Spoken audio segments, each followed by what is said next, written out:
What's good, y'all? It's the Demouchets React, and we're back with another video. Who we got today, C? Today we're back with another American reaction. So excited about this video. If you're new to us and we're new to you, make sure you scroll down, hit that subscribe button, and turn on the post notification bell because we're on the road to 200K. And we cannot get there without you guys, alright? Join the family without further ado. Let's get into the video. Let's get it.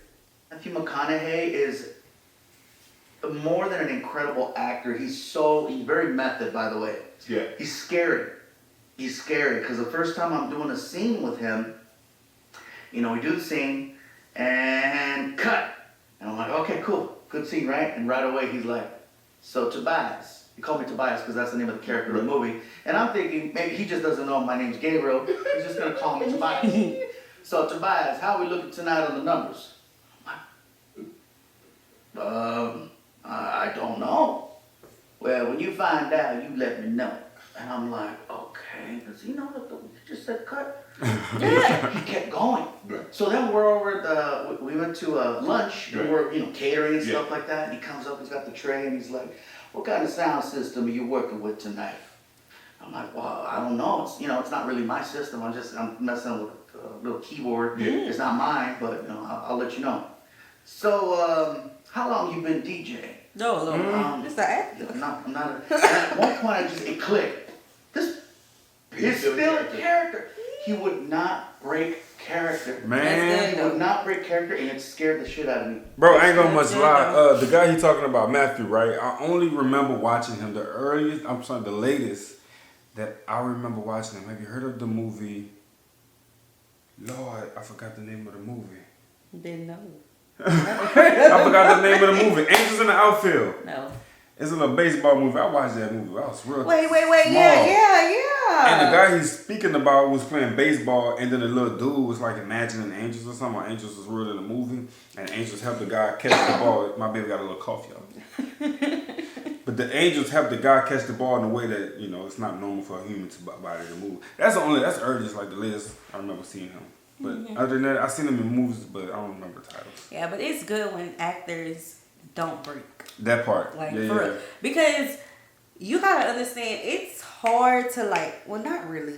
Y'all know I'm from the theater world. So it's like, you really become that person and you really forget that you're you in a way. No. Yeah. So it's like, especially if it's like a short scene, once you're in a groove, you want to stay in a groove. Mm-hmm. But yeah, the seriousness is hard to get out of because once you in that position to be that character and then your scene breaks and you got to go off and wash up and get yourself back in normalcy, you don't want to do that because your anxiety and everything that you got going on for that film is still there. You want to be as present as possible because when it's time for you to get back in front of that camera, you don't want to have to get back into character. And I think that's really tough, actually. Yeah, I mean, it is. It's a skill. It is.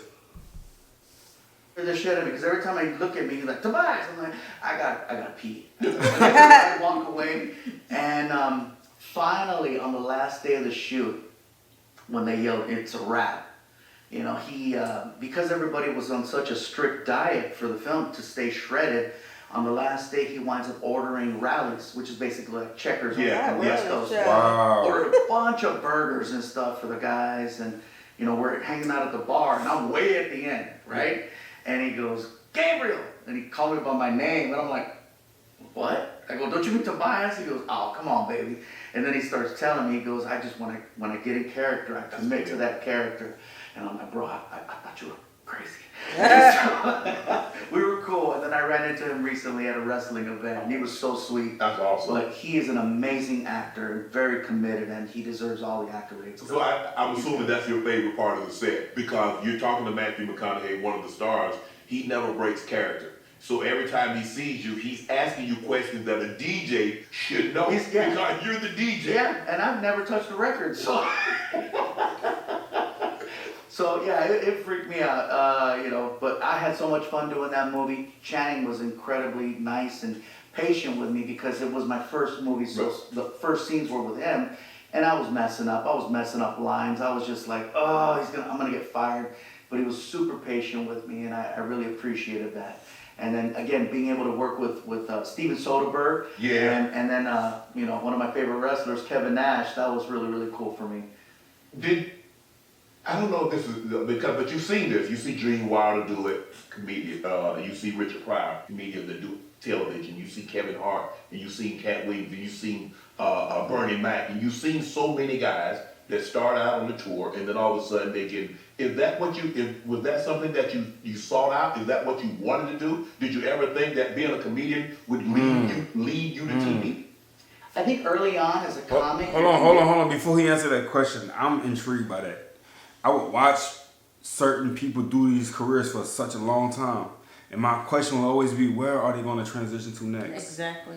Because you can kind of see it in their personalities, like, you know what I'm saying? If they're funny, especially for comedians, you would see them in movies. Mm-hmm. And they got perfect movies for them to be funny on. Mm-hmm. But I always was interested in that too. Like, wonder, like, even if they're on, like, a wrestling show. For instance, I was young, I was watching wrestling. Mm-hmm. And if I seen a wrestler do certain things like The Rock, I didn't expect The Rock to transition to movies the way he did. And he's going crazy, right? Mm-hmm. So I always thought that was pretty interesting. Yeah, very. I feel like, as creatives, right? Mm-hmm. Of course, you pour your all into this thing, right? That you want to do, you want to be the greatest this. But that thing that you pour so much into will open doors to something that's far greater than what you have ever imagined of yourself, right? And being that we have watched so many of his videos, so many of his skits, seen his impersonations, his, prank calls? No, not prank calls. His being able to do the voice effects. Oh, the voice, yeah. Yes, like telling stories about, I forgot his person that's always with him. Oh yeah, the guy. His driver. I think it's his driver. Yeah, just being able to tell stories in such a way that it's comical, right? There's no way he didn't think that he would end up there, even if he didn't think that for himself. Right. You know? But you know how people, like, you made a mention about how, you know, doors would open because of the thing that you're doing. But you know how some people can look at you and be like, wow, I can see you doing this. Mm-hmm. It's the big people that be thinking the same way when they see you. Because sometimes they see you do something for so long and they be like, I can also see this person doing this. Let's try to get them in this role and see how they do. You know what I'm saying? And I think that's how it really works for them. So you think that happens often? I believe so. Because, like, you know, think about this. We've been doing reactions for a long time, but reactions is only a small thing of what we really do and really are good at. Like, this is small. It's like this, okay? But there have been people coming in our comment section talking about, oh my God, I see y'all doing this. Like, oh my God, I love the way y'all are so in sync with y'all intro. I see y'all doing this. Right. There may be a person like, they should go be modeling. I don't know why y'all would say model. But Lord. I feel you. Maybe Dion, but me. My modeling dreams got cut short early on because I'm 4'9". Okay? It's out there for you. But I'm just saying. I think it's still room and space for the 4'9" ladies. Right. You got your gifts make room for you. 100%. You know, and although we're not, you know, we don't have 2 million yet. You know, but it's coming. It's coming. We have something that nobody else has. Each other. That's energy. That's a gift in itself. Facts. To think that there's certain things you're supposed to strive for. Okay. You know what I mean? Where it's like, I love being a comic. That's my favorite thing. I'm not using comedy to become an actor, to become a movie star, to become this, or become that. Whereas I feel like a lot of comics get into that as a stepping stone. Right. I don't see comedy as a stepping stone. Great. I see comedy as the destination. That's what I wanted to be. But early on, everybody's telling you, you gotta have a Tonight Show, you gotta have a HBO special. Back then it was only an HBO special. Right. You need a sitcom, and then you need a development deal, and you need movies, and you're conditioned to think that's what you're supposed to do. And it took a while for me to just break that and go, you know what? I've done TV shows. It's cool to say you're on a show. When you're doing a movie, it's great to say, look, I'm on the poster, but people don't realize the amount of work that goes into it. It's a lot of work. It's a lot of sitting around, Gabe, to be honest. Well, a lot of waiting. Hurry up and wait. We need you on the set at 6 a.m. and then you're on the set at 10. And you're like, I could have been sleeping this whole time. Yeah. I mean, I can just imagine a movie that's 90 minutes or 120 minutes. Because a commercial that's only 30 seconds might take you 2 days. So I can imagine a movie that's going 90 minutes to 120 minutes. How much actual downtime sitting around. You're like, bro, we really could have shot this movie in like a month. If y'all would move, If y'all were bullshit, we really could have shot this movie in a month. It didn't take 6 months to shoot this movie. There's a lot of that. So I applaud people like Kevin who has that work ethic, who actually wants to do those roles and still find time more for power stand-up. to you, and still makes time for stand-up. And he does TV. And he's co-produced. I firmly believe there's like 9 Kevin Harts. They gotta be. There's gotta be. They gotta be. There's one at the gym. There's one at the movie set right now. There's one promoting films. You know, he's a workaholic, man, and I don't have that energy. Right. You know, so I applaud. Good for him.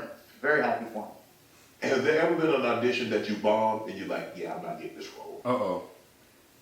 There's been a lot of auditions. Early on, I would go on auditions all the time because my manager said that's what I needed to do. Right. You know, so I was always on that freeway. So when I said earlier, man, I took on that 405 for you. Yeah. It was traffic, and I'm just like, only because it's Shay.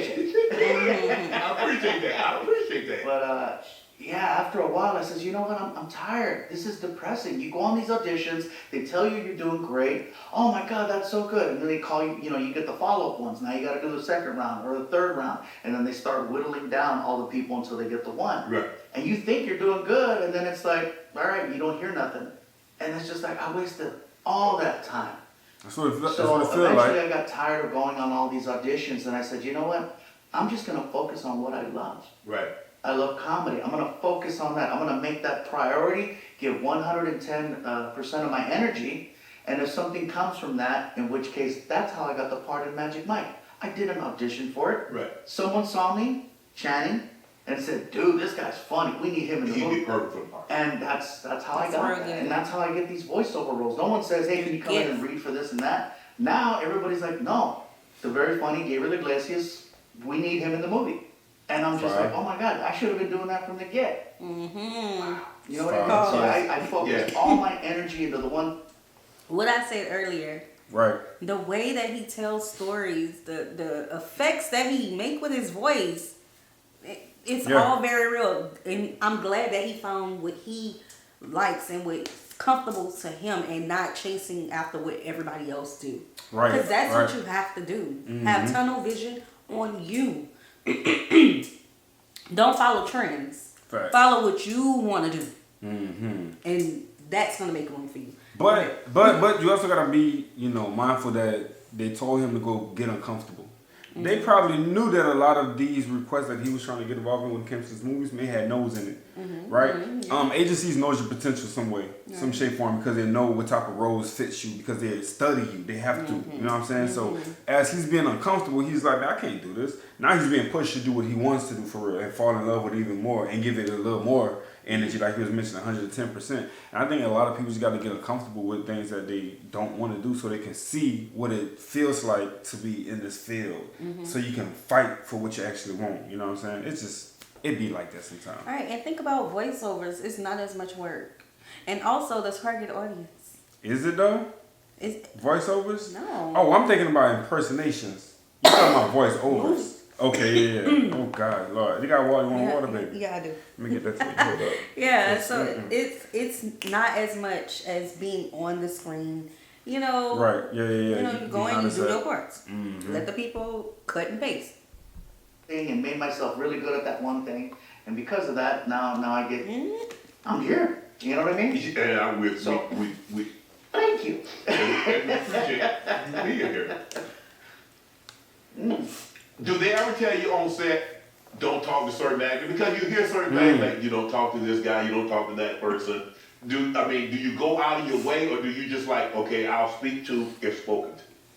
I don't think I've been on a set where I had to be that way. Okay.